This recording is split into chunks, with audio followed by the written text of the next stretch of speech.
I am very pleased to be talking with James Francis today, author of our latest book, There's Coffee in the Fridge, One Man's Journey Through Anxiety and Depression.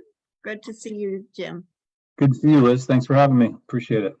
Yeah. Your story is definitely resonating with people. We've had #1 bestseller in 6 different categories. So people are interested in learning more about what you've been through. And I know as reading your book, the way that you tell the story is very powerful and humorous, very real and raw. And so I appreciate you having the courage to put this out there. I'd love to hear from you what inspired you to tell your story in this way. I think the main inspiration really was my family, especially my wife, because living through the breakdown, the breakthrough, the evolution of that, the learning that comes along with that, it's something to be proud of and to be accepted as part of who I am. And so I actually spoke to a group of people way before I started to write the book, or at least thought of the book as a book, and realized how many people experience something very similar to me, and they're just hiding it, and they're afraid to come out and say, "Hey, I'm living this experience, and I wish somebody else was." And so I've lived it, and my family and I lived through it together to a certain extent. And I think just putting it out there was the impetus behind that, was to allow other people to feel that it's okay. And so that felt to me like, mission is not the right word, but the appropriate next step in my evolution, right? My own development, my own learning. And that's the reason why I sat down and actually decided to take my journals and other writings and create an actual book. What was that like to go through to write the story? It was very cathartic, on one hand, and helpful, and it was also painful. I've gone through a lot of self-analysis, a lot of talk therapy, a lot of interactive modalities to become healthy, and sitting and writing these things allowed me to really expand on the therapy of reckoning with some of the trauma in my life. So, the range of emotions in sitting and writing something like this, like some of the stories that I tell about depressive episodes and wanting to kill myself, and being driven by the thought and the obsession about suiciding. The range of emotions was anywhere from, wow, man, this was really hard, to, wow, I lived through this, and look where I am. I feel really good. And it's funny, it continues today, right? It's like reading any book. I may have read East of Eden 3 or 4 times, and every time I pick it up, I find something new. So I read my book, a chapter from my book 2 weeks ago, and it's a story about my father and I out fishing. And like, I could read it now and it'd be fine, but 2 weeks ago, it hit me really hard. And I cried uncontrollably for, I don't know, half an hour. But that is the magic of that process, right? You have to meet it where it is, and just feel your way through it. And sometimes those feelings are good, and sometimes they're bad, but it's all has a purpose. Thank you for sharing what that really looks like, the writing process. It's not easy, and it can surprise, from working with different authors, it can be surprising to them. And to me, as I read my things, I go, why am I still feeling this? Why am I crying over this thing that I wrote before? And it is just such a healing experience. There's nothing like it of allowing that release to happen. So it's beautiful that you were willing to face that for yourself, but also all the people that are going to be hearing this story and benefiting from it. One of the reasons I was really drawn to publish your book was because I'm very passionate about creating a society where men can talk about these things instead of feeling like, okay, it's all right for women to have emotions or talk about being sad, but men can't go there, right? And so Yeah. it seems like their expression that's safe in our society is anger. Like that's the Yeah. thing that is allowed. I think we're getting better as a society, but we've just scratched the surface on that. What's I your agree. thoughts on? I agree 100%. Part of what I talk about in the book is sort of the socialization of men from a very young age about just put your head down and keep going. And yes, it has gotten slightly better, and there are people out there talking about these things. But I was in a board meeting this morning for a company that I work with, and um, you know, the guys in the room are talking about football, or they're talking about the weather, and that's not real connection, right? And so the magic in the world is about connection, and it takes a little while to get, and this is my experience, to get a man who um, doesn't understand that to really see that there's a huge value in that, and it's okay to say, you know what, I'm having a bad day, or the world is not treating me the way that I would like it to, or whatever, but men just don't want to go there. And then the interesting thing about what I've experienced is so many people that were in my life when my crisis occurred and I went through my evolution just left. Like, Mm, I think it was just too much for people to accept, or it was too close to home, whatever the reason. And my wife and I had conversations about this because, she would say to me, well, there's got to be men out there that are connected. And, and I would be like, no, I've never met one. So these people started to leave because for whatever reason, right? But then it was amazing the people that came into my life, and it's mm, continuing to happen now.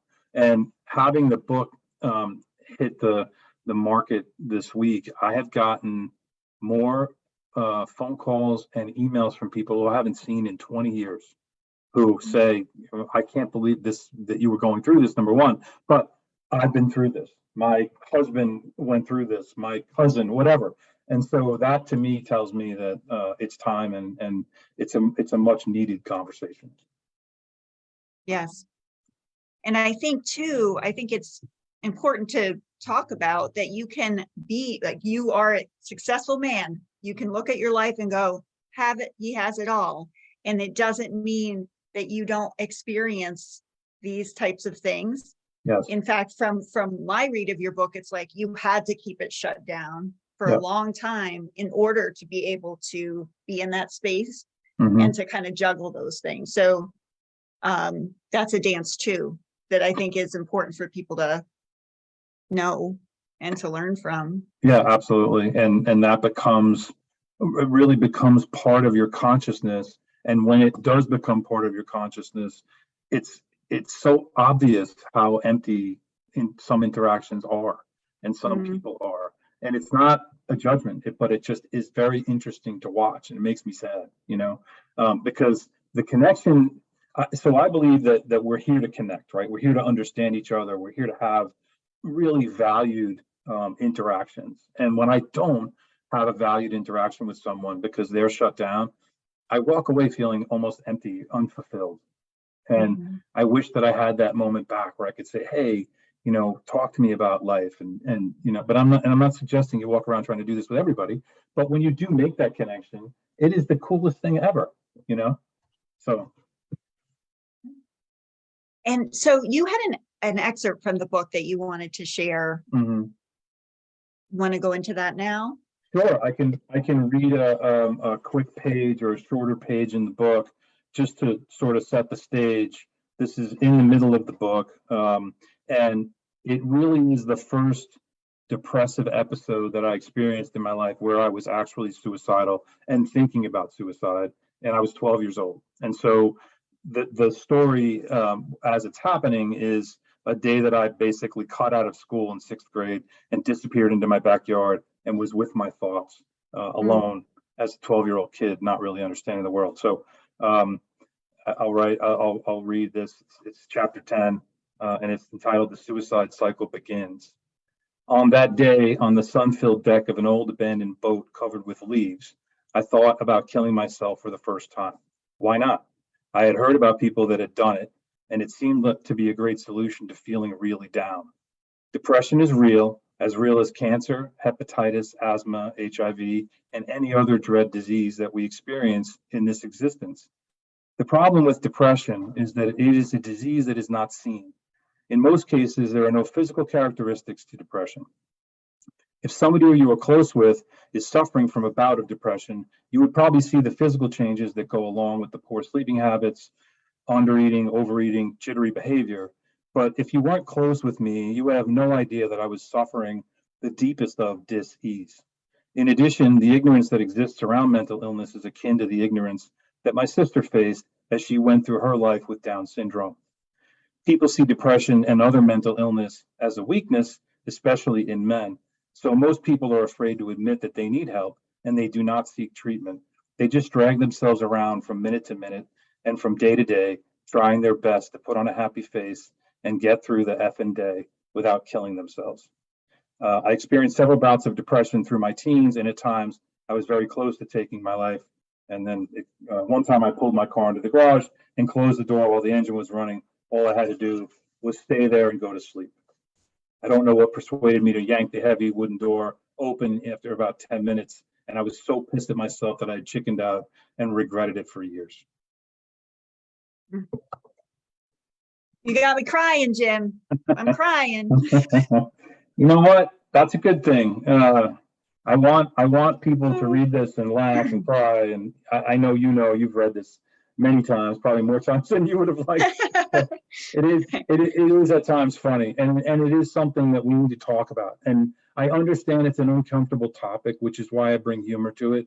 And it's not to make light of it, but it is to just get people to feel comfortable having the conversation. Exactly.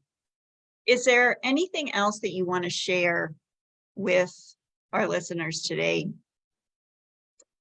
I think for me, the main purpose of this, of putting such a personal story out there, again, I mentioned connection, and it's to build a level of communication and connection in your life. It really is that simple. And I'm trying to start a conversation with men and the people that love them to establish that connection. And once that is there, it's impossible to turn away from. And so that ultimately is why I wrote this book and what I'm trying to accomplish. Thank you. If someone wants to reach out to you and connect with you, what is the best way to do that?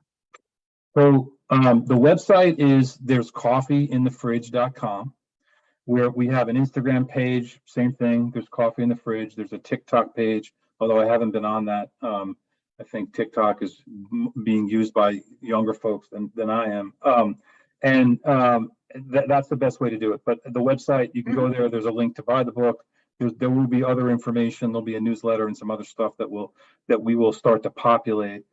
This is all happening pretty quickly in terms of, interest and I actually got a message this morning from somebody on Facebook. Oh, it's on Facebook as well.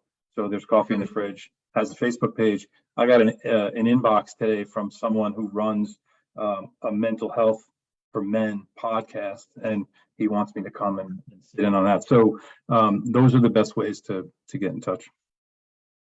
Excellent. Thank you so much for putting in the work to write this book and share your story. Thank you for being with me today and sharing your story here. I'm so grateful for your time, Jim. Thanks, Liz. I appreciate you very much.